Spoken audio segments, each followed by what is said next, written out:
Tanggap muna tayo ng flash report.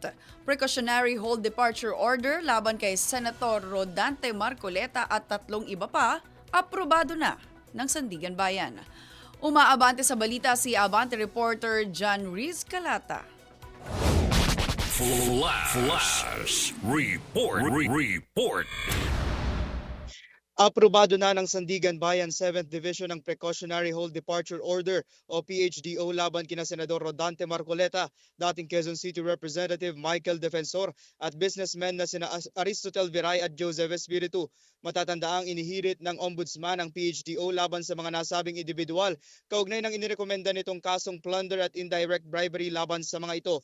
May kinalaman umano ang kaso sa magkakahiwalay na pagdodonate ni na Defensor, Viray at Espiritu ng 75 million pesos kay Marcoleta noong nakaraang taon. Dahil dito, pansamantala munang hindi makakalabas ng bansa si Senador Marcoleta at ang 3 iba pang dawit sa naturang kaso.